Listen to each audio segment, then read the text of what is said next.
اولئک، وہ لوگ کہ جنہیں فرشتے وفات دیتے ہیں، ظالمی انفسہم، اس حالت میں کہ وہ اپنی جانوں پر ظلم کرنے والے تھے، یعنی اپنی قوم کی وجہ سے کسی گناہ میں ملوث تھے. فیما قالوا فیما کنتم، تو فرشتے ان سے کہتے ہیں کہ تم کس حالت میں تھے. قالوا کنا مستضعفین فی الارض، وہ مسکین بن کے کہتے ہیں. اب ظاہر ہے جان لینے آیا فرشتہ تو مسکین ہی بننا ہے، وہاں کے آکڑ خانی دکھانی. کہتے ہیں ہم تو بڑے بیچارے لوگ دبے ہوئے تھے، قوم کے ہاتھوں مجبور تھے، ہمارے سرداروں نے ہمیں دبایا ہوا تھا، تو یہ جو ہے مجبوریاں تھیں. خیر وہ تو ان کے تو سردار تھے جنہوں نے دبایا ہوا تھا. آج کل جو بڑا فن خان بھی ہوتا ہے نا، وہ زوجہ غلام خان، اس کو تو وہ مان کے جاتے ہیں ہاں باتیں ساری ٹھیک ہیں، شادی اسی طرح ہونی چاہیے، یہ اسراف نہیں ہونا چاہیے، تبذیر یہ فالتو رسمیں نہیں ہونی چاہیے، جہیز لعنت ہے، ادھر بیٹھ کے تقریر کر کے جائے گا. جب اپنی باری آئے گی تو وہ سارا کر رہے ہوگا. آپ اسے پوچھیں جناب یہ کیا ہے، کہتے نہیں بات تو بالکل ٹھیک ہے یار، لیکن یہ عورتیں نہیں مانتی. تو وہ بھی مجبور. اب اس سے فرشتہ پوچھے تو فرشتے کو وہ بھی یہ کہے گا کہ جی میں تو بالکل ٹھیک، میری بات تو بالکل صحیح، لیکن کیا کروں، یہ گھر والی بڑی ڈاڈی تھی. تو وہ کہتے تھے کہ ہمارے سردار بڑے ڈاڈے ہیں. اب اس کننا مستضعفین فی الارض، ہم تو دبے ہوئے غریب مجبور لوگ تھے. قالوا الم تکن ارض اللہ واسعۃ، فرشتے کہیں گے کیا اللہ کی زمین کشادہ نہیں تھی؟ یہاں اگر مجبوری تھی تو آپ یہاں سے تشریف لے جاتے نا، ہجرت کر جاتے. فتہاجروا فیہا، تو اللہ کی زمین میں ہجرت کرتے. اس کا مطلب کیا ہے؟ اللہ کے حکم کو کسی جبر سے کی وجہ سے پس پش نہیں ڈال سکتے. ایک جگہ مجبوری ہو گئی ہے تو وہ جگہ چھوڑ کے اس جگہ چلے جائیں جہاں جا کر آپ کو آزادی کے ساتھ اللہ کی عبادت کرنا ممکن ہو. ایک بات. دوسری بات، جہاں جبر ہو وہاں کامل عبادت کرنا ممکن نہیں رہتا. اللہ کا نظام غالب نہ ہو آپ اللہ کی عبادت نہیں کر سکتے، اور آپ کی جب جان نکلے گی تو کسی نہ کسی ظلم پر نکلے گی. فَأُولَٰئِکَ مَأْوَاهُمْ جہنم، اب ان کے لیے یہ اپرچونٹی تھی کہ وہ ہجرت کر کے وہاں پہ آ سکتے، نہیں اویل کی تو ان کا ٹھکانہ دوزخ ہے. اب ذرا آج پر قیاس کریں. آج بندہ جائے تو جائے کہاں جائے؟ آج تو کوئی جگہ نہیں ہے. ہاں کچھ دانشور ہیں کہتے ہیں جنگل چلے جاؤ. جنگل میں کون سا جنگل ہے جو پٹواری کے رجسٹر میں درج نہیں ہے؟ یہ جو بکریاں والے جاتے ہیں ان سے بھی پوچھیں نا، انہیں بھی ادھر ٹیکس دینا پڑتا ہے جو جس جنگل میں بھی جاتے ہیں. جنگل بھی تو اب حکومتوں کے دستبرد میں ان کے زیر انتظام ہے. اچھا کچھ اور ہمارے دانشور ہیں، زیادہ بڑے دانشور. ویسے بڑا دانشور وہی ہوتا ہے جو انگریزی بول سکتا ہو. اردو والا دانشور چھوٹا ہوتا ہے جتنا بڑا بھی ہو. انگریزی والا دانشور جو بونگی مارے پھر بھی دانشور، کیونکہ انگریزی میں ماری ہے، بلکہ انگریزی شریف میں ماری ہے. ان میں سے ایک بڑی بونگی ہے، میں اسے بونگی ہی سمجھتا ہوں، جو یہ کہتے ہیں آج کے دور میں اپنا گاؤں آباد کریں. بھئی وہ کوئی علیحدہ اسٹیٹ ہوگی؟ وہ اپنا گھی خود بنائیں گے، چینی کی مل لگائیں گے وہاں پہ، سیمنٹ عسکری وہاں بنائیں گے. اور اگر کل کوئی نزاع پیدا ہو جاتا ہے، جھگڑا پیدا ہو جاتا ہے، اور وہاں پہ وہ جناب دانشور صاحب نے فیصلہ کیا اس کا ہاتھ کاٹو، اس نے چوری کی ہے، اور وہ اٹھا وہاں سے سپریم کورٹ آ گیا، تو پھر تو یہ ان کی سمجھ نہیں آتی انہیں. یہ ذرا ایک گاؤں بنا کے وہاں رہ کے پہ تو دیکھیں. ہمارا ادھر جو نا یہ پیر صاحب موڑا شریف ہیں ایک، تو حفیظ جلندری نے کوئی اس طرح کے شعر کہے کہ وہ جس طرح غالب کا نہیں ہے، بے در و دیوار سا ایک گھر بنانا چاہیے، وہ پڑیے گر بیمار تو نہ ہو کوئی تیمار دار. تو ایک شاعر کے کبھی جوش چڑھتا ہے وہ کیا سے کیا کہہ دیتے ہیں. تو کوئی حفیظ جلندری نے بھی اس سے ملتی جلتی بات کی. انہوں نے کہا اوکے آؤ میں تمہیں ایک ایسا گھر بنا کے دیتا ہوں. وہ ادھر نیچے مری سے نیچے ایک جگہ ویرانہ سے ادھر ان کی وہ تھی، پہلے تو خانقاہ ہوگی اب تو وہ محلات ہیں وہاں پہ انہوں نے جا کے 2 نالے جاتے ہیں پہاڑی نالے، ان 2 نالوں کے درمیان ایک بڑی اچھی سی جگہ پہ اس کو ایک گھر بنا کے دے دیا کہ لائیے تشریف یہاں پہ بیٹھیے. اوپر سے اس کی قسمت خراب، ساون بھادو کا موسم تھا. ساون بھادو میں یا بارش ہوتی ہے بڑی وہ ڈرزلنگ ٹائپ، ہر وقت وہ مری میں آپ دیکھیں تو نمی رہتی ہے، بادل بھی نیچے آئے ہوئے ہوتے ہیں، یا تو وہ کیفیت ہوتی ہے. اور جب برستی ہے تو چھاجوں میں برستا ہے، پھر موسلا دھار بارش ہوتی ہے. تو وہ جب بارش اتنی زوردار ہوتی ہے تو پہاڑی نالے چڑھتے ہیں، تو پھر وہ جو ان کی آوازیں ڈراؤنی ہوتی ہیں. اب 2 نالوں کے درمیان شاعر محترم جو ہے وہ اور اوپر سے بارشیں، تو وہ 3 دن رہ کے وہاں سے دوڑ گئے. تو یہ جو کہتے ہیں نا گاؤں بنا کے رہنا چاہیے، یہ ذرا گاؤں بنا کے رہ کے تو دکھائیں نا چند دن، پھر سمجھ آئے گی حفیظ جلندری کو کہ رہنا کتنا آسان ہے، پھر عقل آئے گی۔ اس کے بغیر آپ جب تک خیالوں میں گاؤں بناتے رہیں گے تب تک تو بناتے رہیں گے۔ تو بہرحال کہنے کا مطلب یہ ہے کہ آج کے دور میں آپ ہجرت کر کے کہاں جائیں گے؟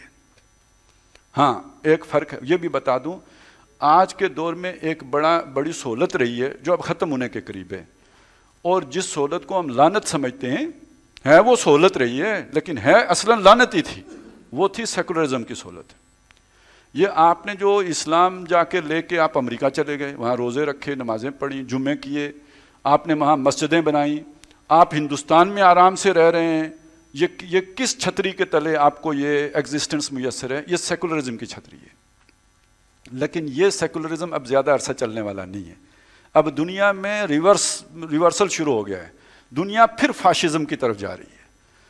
یہ ادھر تو ہندوستان میں تو آ چکا، اب وہ پوری طرح کچھ عرصے میں آپ کو نافذ ہوتا ہوا وہ والی جمہوریت ہندوستان سے رخصت ہو گئی جو کانگریس کی تھی، اب وہاں پہ ایک فاشسٹ گورنمنٹ آ چکی۔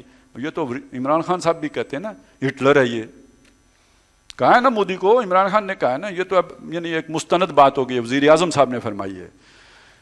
یہ جو ٹرمپ تھا یہ بھی ایک ایسی ہی چیز تھی، یہ کوئی لبرل سوچ کے لوگ نہیں ہیں، یہ آرتھوڈاکس سوچ کے لوگ ہیں، اور یہ اصل میں وائٹ سپریمیسی کے قائل ہیں، یہ یعنی سفید لوگوں کی حاکمیت اور ان کا غلبہ، اور اس کے ساتھ کرسچینٹی۔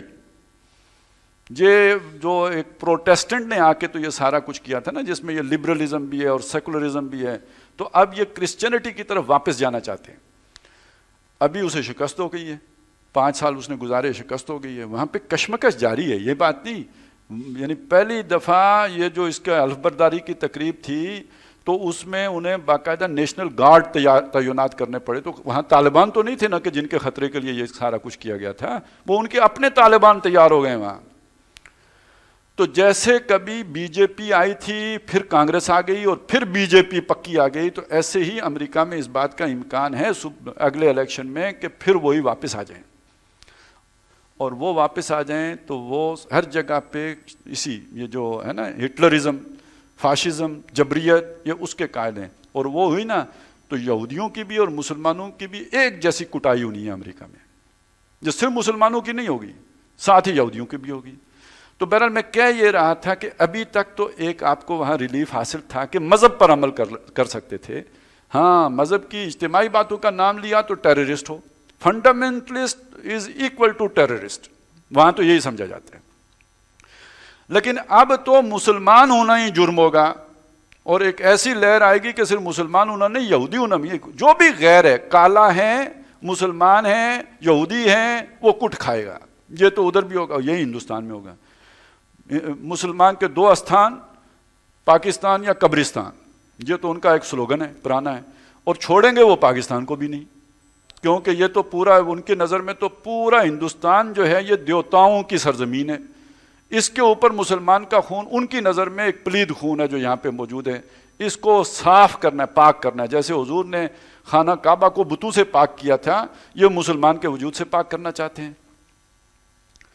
تو اب جب یہ ماحول اگر دنیا میں بن جاتا ہے تو پھر اس موقع پہ آپ کدھر ہجرت کر کے جائیں گے؟ دنیا تو اب ایسی ہو جائے گی۔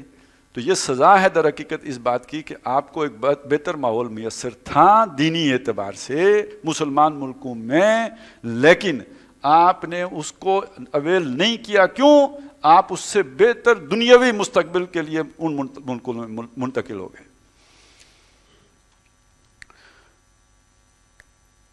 تو جہنم اللہ آخرت میں تو نہیں دے گا، اس لیے کہ اب نہ رسول ہے جس کے ذریعے سے اجتماع میں حجت ہوا، نہ یہ ہے کہ کوئی ایسی جگہ میسر تھی جو مرکز کہ جہاں پہ اسلامی حکومت ہوتی اور وہ آپ کو قبول بھی کرتی۔ اب فرض کریں کسی ملک میں اسلامی حکومت ہو، وہ مہاجروں کو قبول کرنے کے لیے تیار ہی نہ ہو تو کدھر کوئی ہجرت کر کے جائے گا؟ ہم نے تو ابھی تک بہاریوں کو قبول نہیں کیا نا، جو ہماری وجہ سے بنگلہ دیش کے شہری نہیں بنے۔ پاکستان کی محبت میں بنگلہ دیش کی شہریت انہوں نے قبول نہیں کی، 1971 سے لے کے آج تک کیمپوں میں رہتے ہیں، آزاد شہری نہیں ہیں، وہ کیمپوں کی زندگی بسر کر رہے ہیں، اور پاکستان انہیں بطور شہری قبول کرنے کے لیے تیار نہیں ہے۔ تو اب یہ صورتحال ہو تو کوئی پاگل ہے جو ہجرت کرے گا؟ تو جب نہیں ہو سکتی تو اللہ کے ہاں بھی چھوٹ ہے۔ تو آج کے کسی کے لیے وہ بات نہیں. ویسے بھی ہجرت تو وہ حضور کے دور میں ہی تھی, اس طرح کی ہجرت وہ اس کے بعد وہ ختم ہو گئی, لیکن جہاں ایمان کا سودا کی بات ہو, جہاں مستقبل کی نسلیں برباد ہونے کا خطرہ ہو, تو وہاں رہنا تو آج بھی بری بات ہے. لہٰذا اس کی سزا پھر ملنی بھی دنیا ہی میں. وساعت مسیرہ, اور وہ لوٹنے کی بری جگہ. الا المستضعفین من الرجال, اب دیکھیے یہاں بھی استثناء آ گیا, اور وہ استثناء آج کے لوگوں کے لیے بھی ہوگا, سوائے ان کمزوروں کے, من الرجال, خواہ مردوں میں سے ہوں, والنساء یا عورتوں میں سے ہوں, والولدان یا بچوں میں سے ہوں, لا یستطیعون حیلتن, جو کہیں کوئی ہیلا پاتے ہی نہیں, جائیں تو جائیں کہاں, کہیں جا ہی نہیں سکتے, ولا یہتدون سبیلا, نہ رستہ جانتے. اب مکے سے مدینہ آنا بھی ہے تو اس کے لیے بھی کوئی رستوں کی خبر بھی تو درکار ہے نا, وہ ہے نہیں. فَأُولَٰئِكَ عَسَى اللَّهُ أَن يَعْفُوَ عَنْهُمْ, ان کے بارے میں امید ہے کہ اللہ تعالیٰ انہیں معاف کر دے گا. وَكَانَ اللَّهُ عَفُوًّا غَفُورًا, اور اللہ تعالیٰ بہت ہی معاف کرنے والا, بخشنے والا ہے.